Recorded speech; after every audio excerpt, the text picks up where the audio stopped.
This conference will now be recorded. इसका question number 1 जो है ये हमने क्लास में डिस्कस किया हुआ है, इसकी रिकॉर्डिंग भी आपके पास अवेलेबल है। ये है रेशियो एनालिसिस का क्वेश्चन, ठीक है। ये क्वेश्चन हम कर चुके हैं। दूसरा क्वेश्चन इंपेयरमेंट लॉस का है, ये क्वेश्चन भी हमने कर लिया हुआ है, इंपेयरमेंट लॉस का क्वेश्चन। और जो थर्ड क्वेश्चन है ये हमारे सिलेबस में ही नहीं है। क्वेश्चन नंबर 3 अब ये हमारे सिलेबस में नहीं है, अब ये पीआरसी में चला गया है टॉपिक, ठीक है। और उसके बाद जो एमसीक्यूज के हम क्वेश्चन करना शुरू करते हैं और कोशिश करते हैं कि एमसीक्यूज भी हो जाए और साथ वो दूसरा काम भी हो जाए हमारा। जी बिस्मिल्लाह करते हैं कि an asset was purchased on January 1, 2017। कितने का? 100 मिलियन का, with useful life 6 years and residual value 10 million. On 1st January 2020 it is revalued to rupees 120 million. कहता है 1 जनवरी 2020 को ये एसेट 120 मिलियन का रिवैल्यू किया है विद रिमेनिंग लाइफ 3 years, जिसकी रिमेनिंग लाइफ 3 साल है, and expected value is 15 million. How much excess depreciation will be charged during December 2020? ये मैंने पहले भी सवाल आपको दिया था, अगर आपको याद हो तो। बहुत सारे लोगों का आंसर आ रहा था 21.67। शायद आपने ये सवाल किया हो, लेकिन आई कैप ने 20 मिलियन का आंसर दिया हुआ है।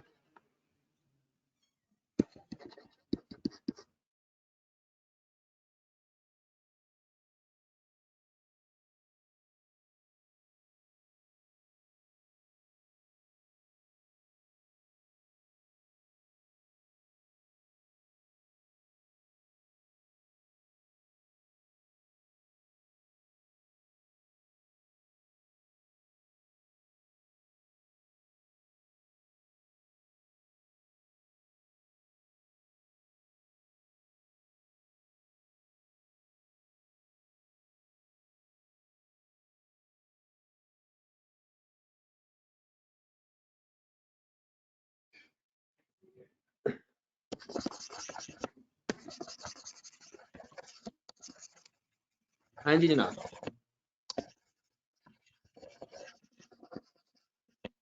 हमारे पास और आंसर दिया हुआ है 20 मिलियन।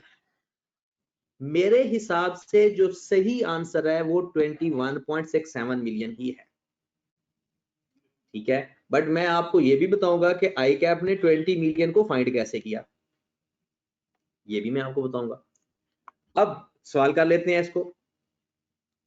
क्वेश्चन है कि आपने जो एसेट को 3 साल जनवरी 17, 18 और 19 3 साल तक एसेट इस्तेमाल हो चुका था। चौथे साल के शुरू में एसेट रीवैल्यू हुआ। तो अगर मैं बात करूं HCA की, ACA की, एसेट हमारा 100 मिलियन का, ठीक है। अक्यूमुलेटेड डेप्रिसिएशन तब तक कितनी आ गई? अक्यूमुलेटेड डेप्रिसिएशन कैसे फाइंड करेंगे? 100 माइनस 10 डिवाइडेड बाय 6, 3 सालों की। 10 रेजिडुअल वैल्यू है, 100 और डिवाइड बाय 6 मल्टीप्लाई बाय 3, 45।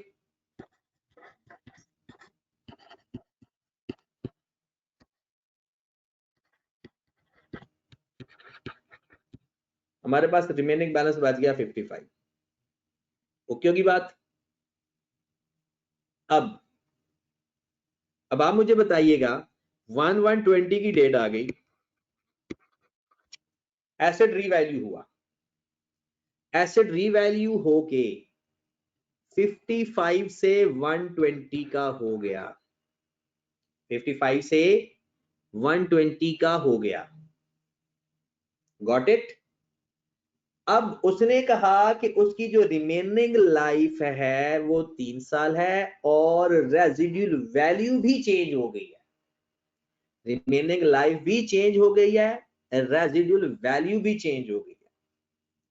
अब 75 का हमारे पास सरप्लस आ गया।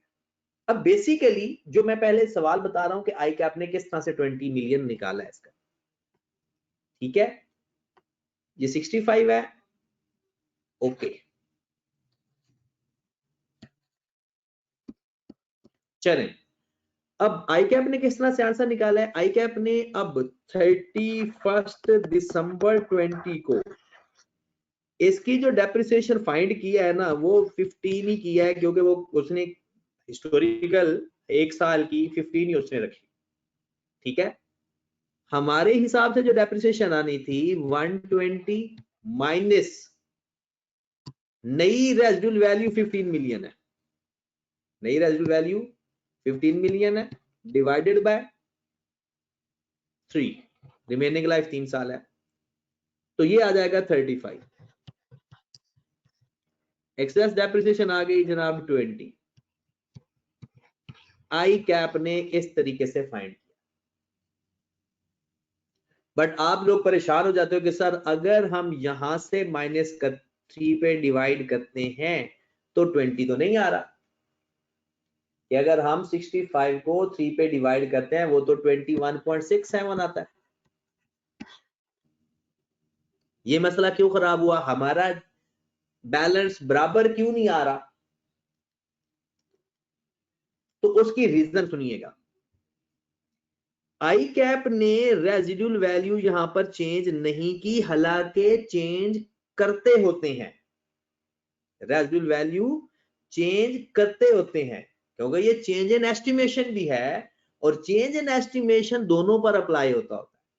अगर आप भी 55 में से रिमेनिंग लाइफ माइनस करें, सॉरी नई residual value divided by remaining life, तो आपका आंसर टैली कर जाएगा।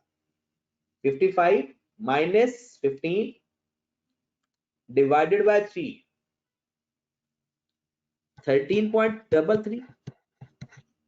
अब इसको मैच करें तो इसका डिफरेंस 21.67 ही आएगा। तो मेरे व्यूज के हिसाब से, वो मेरे व्यूज, मैं अब ये तो नहीं कह सकता कि आई कैप से टक्कर ले लूं, लेकिन हमने पीछे भी कुछ सवाल किए हैं उसमें भी हमने ये चीजें देखी हैं। तमाम एक्सपीरियंस को मद्देनजर रखते हुए हमारा सही आंसर 21.67 होना चाहिए था। आई कैप ने इसके ऊपर अप्लाई नहीं किया, जिसकी वजह से आंसर 20 मिलियन आ रहा है। Got it?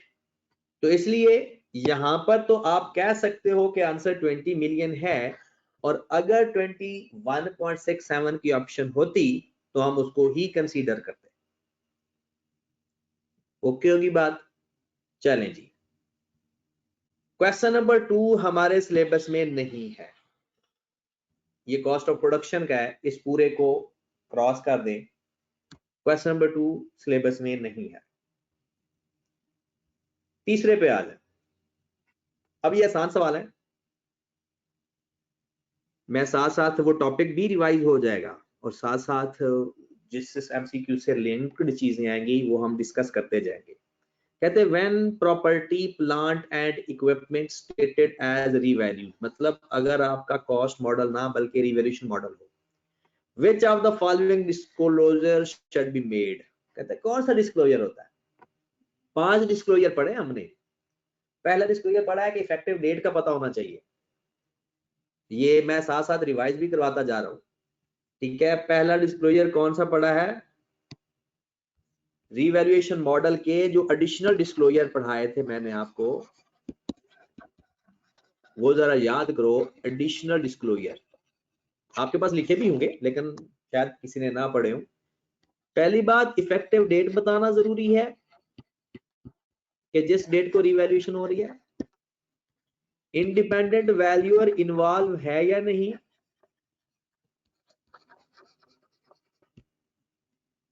तीसरे नंबर पे अजम्पशन और मेथड कौन सा यूज किया फेयर वैल्यू के लिए? Which method and assumptions are used? चौथे नंबर पे कि अगर एसेट रीवैल्यू ना होता तो उसकी कैरिंग अमाउंट क्या होती, जिसे हम बोलते हैं हिस्टोरिकल कैरिंग अमाउंट। और चौथा डिस्क्लोजर था कि अगर कोई रीवैल्यूएशन सरप्लस के डिस्ट्रीब्यूशन के ऊपर कोई रिस्ट्रिक्शन वगैरह है या ड्यूरिंग द ईयर जो हमने चार्ज करना है सरप्लस, वो बताना होता है। Restriction on distribution of revaluation surplus या कोई ऐसी वैल्यू को जो प्रॉफिट एंड लॉस अकाउंट में हमने चार्ज करनी होती है। ये 5 एडिशनल डिस्क्लोजर हमने सीखे हैं IAS 16 के रिवॉल्यूशन मॉडल में। इसमें हम देखते हैं, कहता है any restriction on the distribution of the revaluation surplus to share holder, carrying amount of temporary, ये रिवैल्यूएशन का नहीं है, ये तो जनरल डिस्क्लोजर है। Gross carrying amount of fully depreciated assets, ये भी जनरल डिस्क्लोजर है। ठीक होगी बात? तो आंसर क्या हुआ फिर? ए। ओके होगी बात? अब आओ जरा ताजा जो आपने पढ़ा था, अगर जिसने बड़े गौर से देखे, मैंने कहा है जितना भी हमने एक्स्ट्रा पढ़ा है ना, वहां से 1 या 2 नंबर कवर होते ही हैं। Which of the following concept measure profit in terms of increase in the productivity capacity? Physical capital maintenance, historical cost counting, historical cost counting का तो ताल्लुक ही नहीं है इसके साथ, फाइनेंशियल कैपिटल, मनी टर्म्स या रियल टर्म्स। आप मुझे बताओगे हम कब देखते हैं कि आपका प्रॉफिट हुआ है? एक तो होता है ना कि ओपनिंग इक्विटी में चेंज आ जाए और क्लोजिंग का जो डिफरेंस है तो हम समझेंगे कि जनाब प्रॉफिट हुआ है, वो होता है फाइनेंशियल कैपिटल मेंटेनेंस।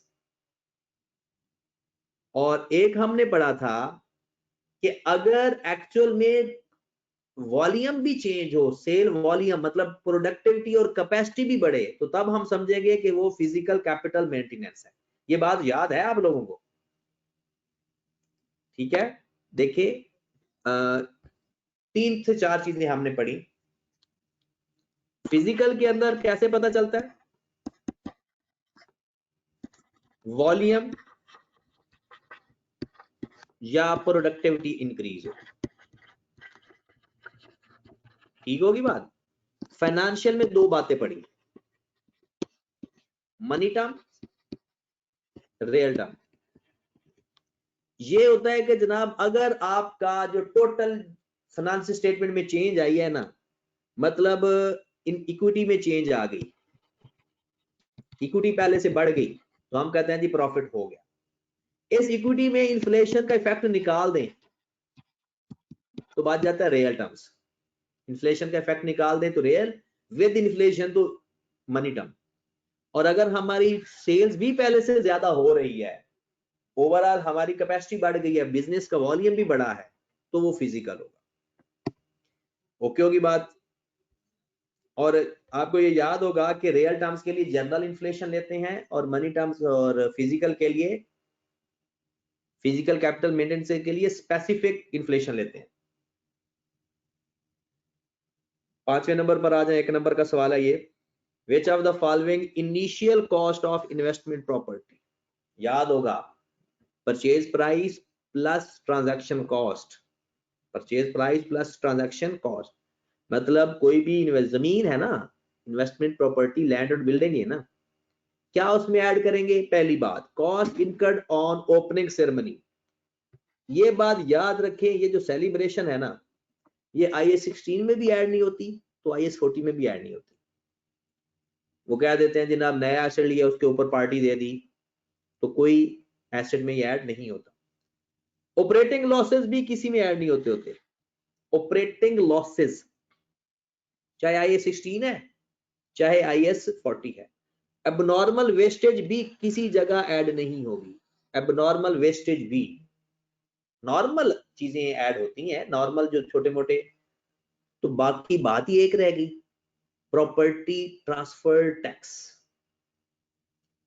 जो हम प्रॉपर्टी ट्रांसफर करेंगे ना, ये नॉन फंडेबल टैक्सेस जैसे हम ऐड करते हैं बाकी चीजों में, ये वही है। तो आंसर हमारा आ गया डी। Got it. अगला सवाल तो बड़ा आसान सा ही है, हमने फाइंड करना है गेन या लॉस। अब कहता है कॉस्ट मॉडल में क्या आंसर होगा और फेयर वैल्यू मॉडल पे आंसर क्या होगा, जरा ध्यान से देखेंगे। An entity purchased an investment property 35 million 1st January 2016, sorry 18. The property estimated useful life 35 years with no residual value. At 31st December 2020, the property fair value 42 million. कहते हैं 31st दिसंबर को आपकी जो इन्वेस्टमेंट प्रॉपर्टी है 42 million उसकी fair value है। अगले ही दिन जनवरी 121 the property was sold for net proceed 40 million, 40 million की वो आपने प्रॉपर्टी बेच दी। कैलकुलेट द प्रॉफिट या loss on disposal under both cost model and fair value model. देखें कॉस्ट मॉडल समझो कि IAS 16 है, समझना है IAS 40, और बाकी तो फेयर वैल्यू का डिफरेंस आ जाएगा। आप मुझे बताएं जिस दिन आपने एसेट बेचा उस दिन एसेट की फेयर वैल्यू क्या थी? 31 दिसंबर 2020 आपने एसेट बेचा है, यानी एसेट की फेयर वैल्यू है 42, आपने इसको सेल कर दिया 40 मिलियन। फेयर वैल्यू मॉडल पे रख रहे हैं, फेयर वैल्यू मॉडल पे 42 फेयर वैल्यू वाला एसेट आपने 40 मिलियन का बेच दिया, तो क्या आंसर बना? लॉस आया या गेन आया? 2 मिलियन का लॉस हो गया, तो जनाब 2 मिलियन का लॉस या यहां पे नजर आ रहा है या यहां पे नजर आ रहा है। ओके, अब हम चेक कर लेते हैं कॉस्ट मॉडल को। कॉस्ट मॉडल में उसने कहा जी 35 मिलियन का एसेट है, 35 ईयर ही लाइफ है, तो बताओ कितने सालों की डेप्रिसिएशन आ गई? कितने सालों की? 2018 का 1 साल, 19 2 और 20 3 सालों की डेप्रिसिएशन ले लेते हैं, तो 35 माइनस 3, क्योंकि 35 ओवर 35 करना है ना। हर साल की डेप्रिसिएशन 1 मिलियन और 3 सालों की 3 मिलियन।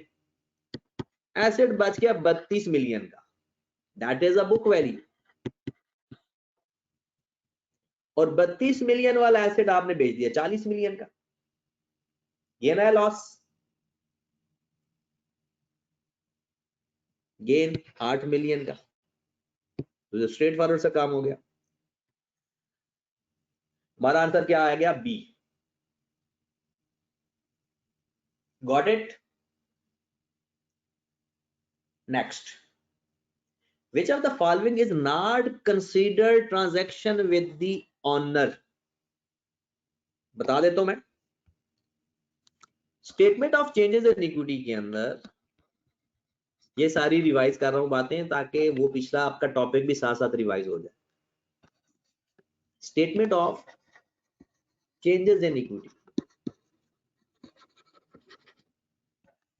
एक होती है ट्रांजैक्शन विद ऑनर और एक होती है non owner, owner and non owner. जो नॉन ओनर की ट्रांजैक्शन होती है ना, वो होती है एक प्रॉफिट फॉर द ईयर,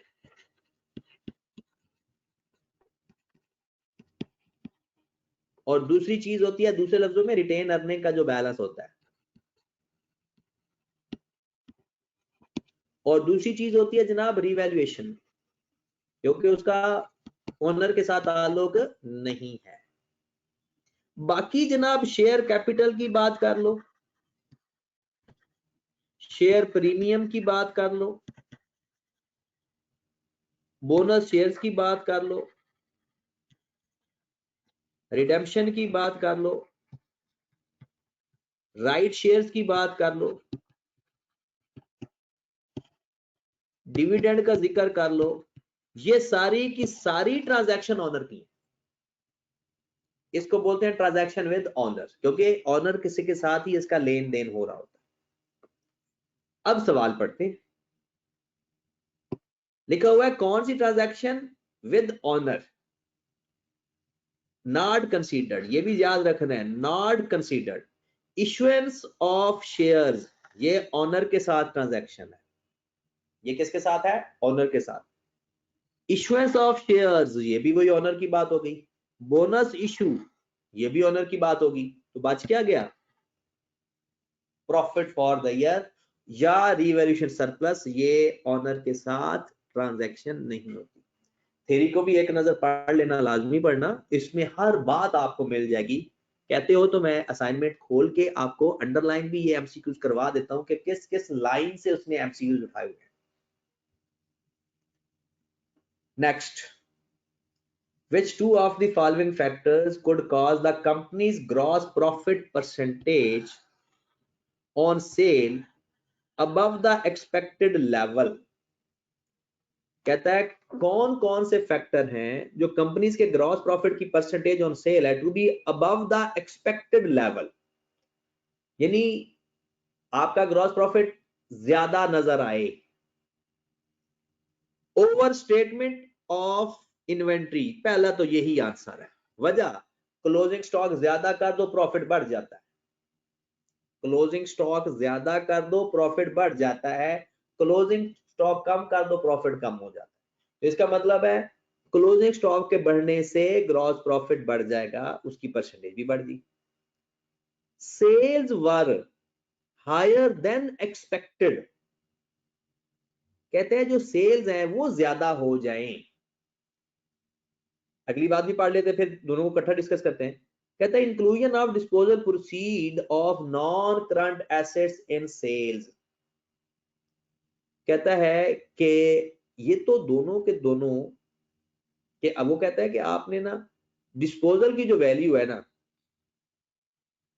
वो भी शामिल कर दी है सेल्स के अंदर, एसेट बेच के।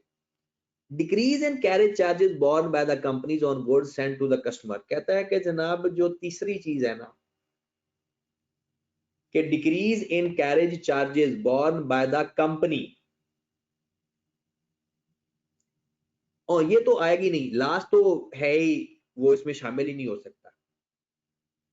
ये जो अगर आपने ये जो सी है ना इसको जरा गौर से, ग्रॉस प्रॉफिट एक नॉन करंट एसेट बेचा, उसको हमने उसकी जो अमाउंट है ना वो लिख दी किसके अंदर, सेल्स के अंदर, और सेल्स बढ़ जाएंगी, कॉस्ट ऑफ सेल वही रहेगी, सेल्स बढ़ जाएगी। आप कहोगे कि सर आपने बी क्यों नहीं लिखा, सेल्स बढ़ेंगी तो कॉस्ट ऑफ सेल भी बढ़ेगी, सेल बढ़ने पे कॉस्ट ऑफ सेल भी बढ़ेगी, तो जीपी के ऊपर कोई फर्क नहीं पड़ेगा। ग्रॉस प्रॉफिट पे फर्क पड़ेगा तब ही कि ज्यादा हो रहा है, इसका मतलब है हमने कोई चीज गलती से ज्यादा लिख दी। क्लोजिंग स्टॉक आपने गलती से ज्यादा लिखे, प्रॉफिट बढ़ जाएगा। कोई और अमाउंट कोई चीज सेल में लिखनी नहीं थी, क्योंकि उसकी तो कॉस्ट ऑफ सेल माइनस होनी ही नहीं है, क्योंकि वो चीज तो है ही गलत जो गलती से किसी और की सेल हमने ऐड कर दी अपनी सेल्स के अंदर। तो ये दो चीजें ऐसी हैं जिससे हम जो सोच रहे थे कि प्रॉफिट इतना होना चाहिए या होता है, लेकिन इन दो गलतियों से हमारा एक्सपेक्टेड लेवल से प्रॉफिट बढ़ जाएगा।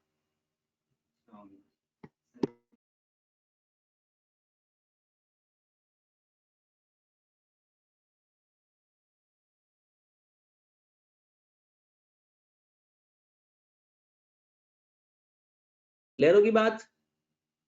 चलें जी, ये तो वैसे भी कॉमन सेंस से चीजें हो जाती हैं। अच्छा मैं कहता हूं कि हम ना दोनों सालों के एमसीक्यूज पहले कर ले, क्योंकि नमाज का टाइम हो जाएगा, नमाज के बाद हमने ना दोनों के फिर ना एनपीओ के जो क्वेश्चन हैं वो कर लेंगे, और बाकी सारे सवाल हमने कर लिए हुए हैं, ठीक है। बाकी जो इसके 2021 के जो सवाल हैं वो सारे के सारे हमने कर लिए हैं, और उनका सोल्यूशन भी आपका अवेलेबल है, मैंने उसकी रिकॉर्डिंग भी आपको सेंड कर दी है, ठीक है। ये क्वेश्चन नंबर 7 भी हमारा हो चुका है। तो ये क्वेश्चन अगर किसी ने अच्छी तरह कर लिया है तो वो चाहे क्लास नहीं लेगा नमाज के बाद, और अगर किसी ने करना है तो वो साथ कर लेगा। क्वेश्चन नंबर 8 मैंने एनपीओ का करवाना। फिलहाल हम चलते हैं नेक्स्ट, अगले साल के एमसीक्यूज कर लेते हैं, और अगर आप चाहते हो कि एमसीक्यू सारे मैं करवा दूं तो कल क्लास आप रख लेना, मैं एमसीक्यूज करवा दूंगा बाकी सालों के भी। अगर आप चाहते हो कि कल की एक क्लास रखवाई जाए और मैं उसमें 2020 और 19 के सवाल करवा दूं तो मैं करवा दूंगा, ठीक है, इसी तरह डिस्कस करके जैसे अभी हम कर रहे हैं। चलें जनाब, बाकी कोई सवाल नहीं करेंगे तो वो यानी नमाज से पहले पहले ही, बल्कि मैं कल जल्दी क्लास आपके रख दूंगा। चले जनाब आ जाए। पहले तो मैं आपको बता दूं ना कि इसके जो सवाल है बाकी हमने सारे कर लिए। पहला सवाल मैंने आपको करवाना है, तो ये सवाल मैंने करवा दिया हुआ है रेशियो एनालिसिस का। ये क्वेश्चन नंबर 7 भी हमने कर लिया हुआ है, ये नॉन कंटेस्टेड का है, इसका आपके पास सॉल्यूशन भी अवेलेबल है। इसके एमसीक्यूज किधर हैं?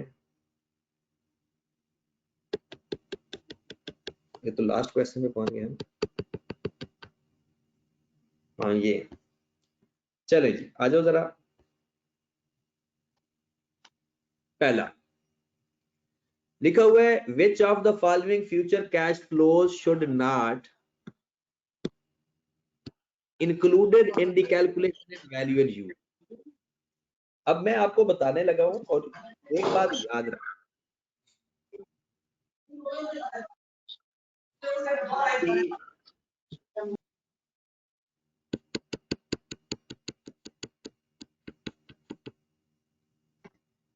हाँ जी, फ्यूचर कैश फ्लो कहते हैं कौन से नहीं कंसीडर, कौन से नहीं करने। अब मैं आपको वैसे इसके बारे में बता रहा हूँ, ये हमने पहले भी सवाल पढ़ा हुआ है, ये प्रैक्टिकल सवाल के अंदर भी क्वेश्चन आया हुआ है। देखिए अगर मेरे पास कैश फ्लो आने हैं ना, मैंने एक मेरे पास एसेट पड़ा हुआ है,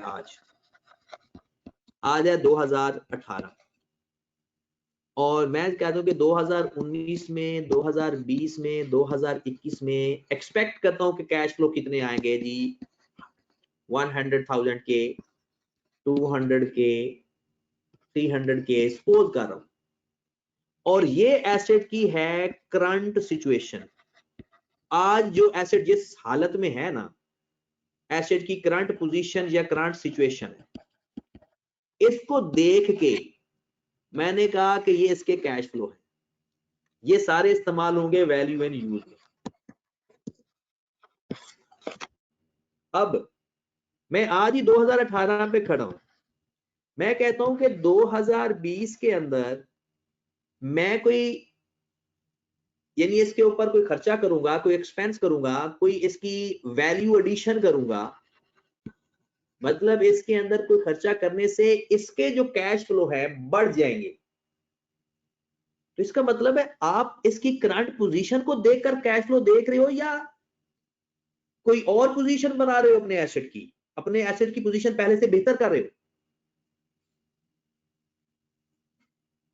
जब भी आप ये देखो कि आपने फ्यूचर के अंदर अपने एसेट की पोजीशन बेहतर करनी है, वो वाली चीजें आपने वैल्यू एंड यूज में इस्तेमाल नहीं करनी।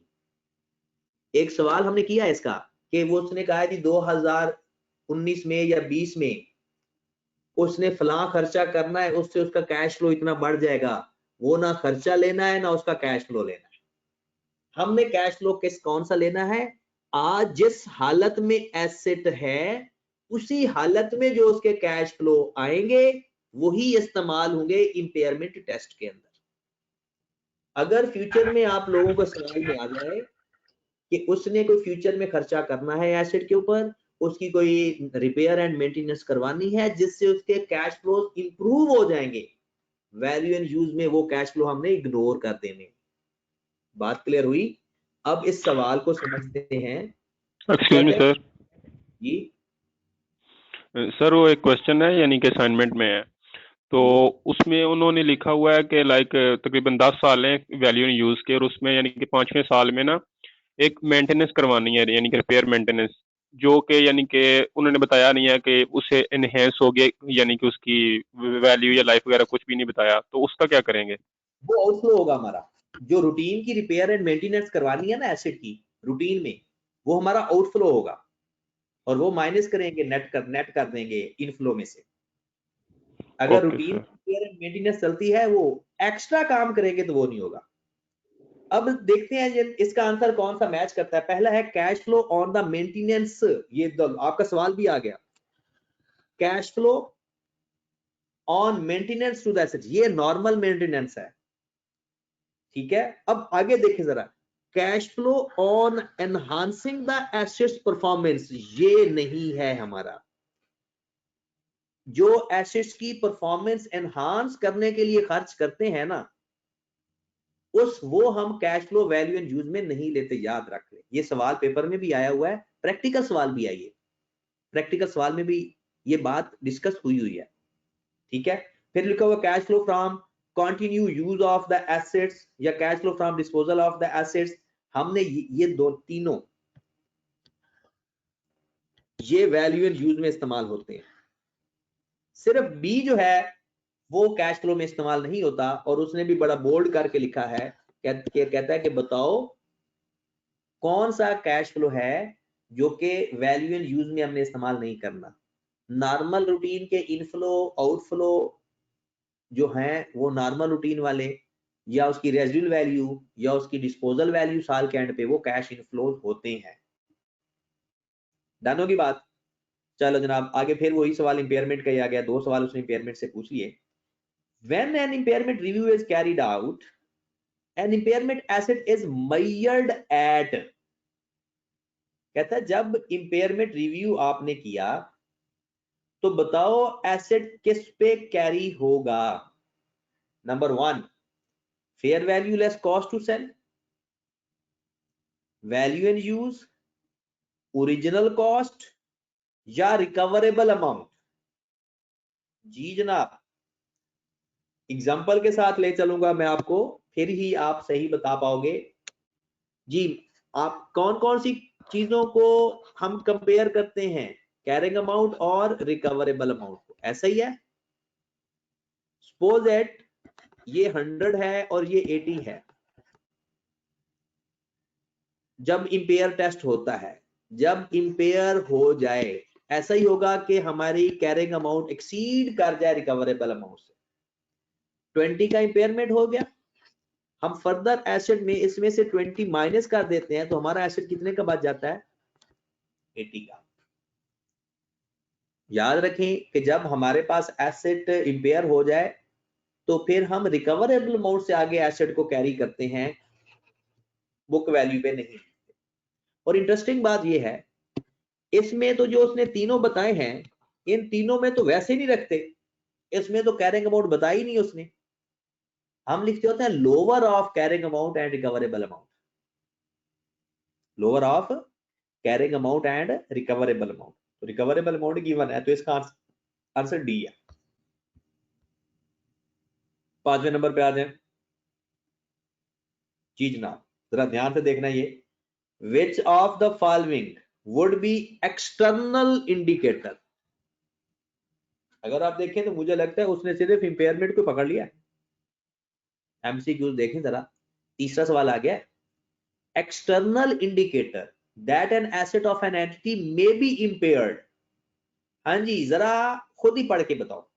Increase in central bank discount rate, बिल्कुल डिस्काउंट रेट एक्सटर्नल ही होता है, डिस्काउंट रेट एक्सटर्नल ही होता है।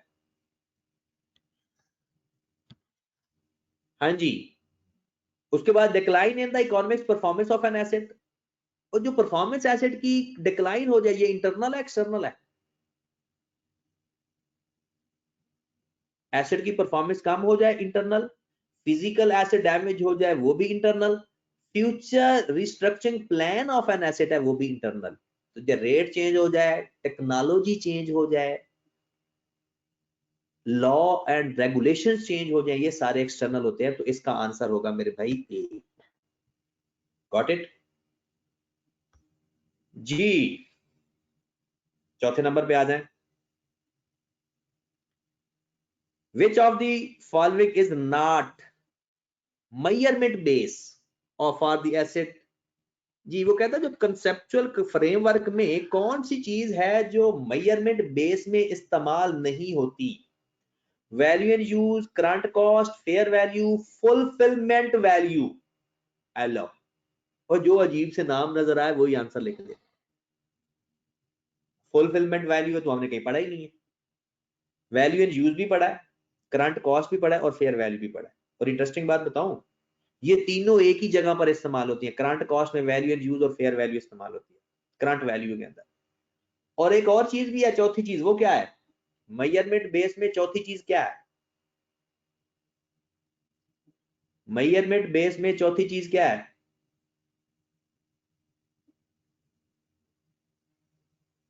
भूल गए हो? Historical cost. मेजरमेंट बेस में चौथी चीज क्या है? Historical cost. ओके होगी बात? अच्छा, कुछ लोग मुझसे अभी मैसेज मिला है कि सर कंसेप्चुअल फ्रेमवर्क के नोट्स चाहिए। मैं भेज देता हूं अगर आपको चाहिए तो। वैसे तो जो मैंने पढ़ाया बस वही काफी है। अगर आपको नोट्स चाहिए तो मैं नोट्स व्हाट्सएप कर दूंगा आज, ठीक है? लेकिन अगर आपने वो लेक्चर नोट कर लिया तो वही काफी है। आपको अब कुछ और एक्स्ट्रा पढ़ने की जरूरत नहीं है, ठीक है? टाइम है तो बता दो, मैं भेज देता हूँ। ये हमारे सिलेबस में अब खत्म हो गया। IFRS 15 हमारे सिलेबस में अब नहीं है। अच्छा माजरत, मैंने कुछ बच्चों ने मुझसे वो मांगे थे एनालिसिस के, रेशियो एनालिसिस के नोट्स, वो मैंने सेंड करने हैं। आज कोशिश करूंगा कि मैं सेंड कर दूंगा, परेशानी हो ना, आज सेंड कर दूंगा। नेक्स्ट है जनाब, an entity recognise revenue over time. ये भी हमारे सिलेबस में नहीं है। ये IFRS 15 का सवाल है, इसको बड़े संभाल लो। ये आपका इस्तेमाल होना है FR 2 के अंदर। जी मेरे भाई, आ गया आप लोगों का ताजा ताजा सवाल जो आपने किया हुआ। An entity made a profit 550,000। एक एंटिटी का 5,50,000 प्रॉफिट है, उसका ओपनिंग कैपिटल 1,500,000 है। स्पेसिफिक जो प्राइस में चेंज आया है ना, वो है 15%, और जो जर्नल है चेंज है वो है 10%। कहता है फिजिकल कैपिटल मेंटेनेंस कंसेप्ट के तहत प्रॉफिट बताओ। बता लोगे? हाँ जी, पहले मुझे बताएं कौन सा इन्फ्लेशन रेट लेंगे, स्पेसिफिक या जनरल प्राइस? जनरल या स्पेसिफिक? फिजिकल के लिए स्पेसिफिक 15% है। और ये 15% हम किसका लेंगे? ओपनिंग कैपिटल का या ओपनिंग नेट एसेट्स का? ओपनिंग कैपिटल या ओपनिंग नेट एसेट्स का। तो 15 लाख का 15% लो और 5,50,000 से माइनस कर दो। जी जनाब, कितना आंसर आ रहा है? 3,25,000। क्या करेंगे? ओपनिंग कैपिटल का, ये लेक्चर अवेलेबल है, मैंने लेक्चर अपलोड कर दिए थे फाइनेंशियल फ्रेमवर्क के, तो ये वहां से यहाँ उसी में ही ये मिल जाएगा आपको, ठीक है? चले जनाब, last, in order to survive long term business must generate positive net cash flow from. वो कहता है लॉन्ग टर्म सर्वाइवल के लिए किसमें कैश फ्लो पॉजिटिव रहना चाहिए? और एक बात याद रखें, मेन चीज ही होती है ऑपरेटिंग एक्टिविटी, मतलब प्रॉफिट्स आते रहने चाहिए। इन्वेस्टिंग एक्टिविटी तो एक ही दफा आपने इन्वेस्ट कर दिया, वो एसेट इस्तेमाल होते रहते हैं। फाइनेंसिंग एक्टिविटी तो लोन लिया जाता है मोस्टली। तो अगर याद रखें, वैसे भी नॉर्मल भी यही होता है कि लॉन्ग टर्म सर्वाइवल के लिए कैश फ्लो ऑपरेटिंग एक्टिविटी के पॉजिटिव होना जरूरी है। उसका मतलब यह है कि ऑपरेशन से पैसा आ रहा है, प्रॉफिट हमारा आ रहा है, यानी सेल्स हमारी जो हो रही हैं, डेटर्स हमें पैसे दे रहे हैं, ठीक है? चले मेरे भाई, आप नमाज अदा करें, 6:30 बजे वापस आ जाना। तो हम इंशाल्लाह 2 सवाल करेंगे। एक सवाल, दोनों ही NPO के सवाल हैं, दोनों ही 2021 के हैं, ठीक है? ओके जी, अल्लाह हाफिज।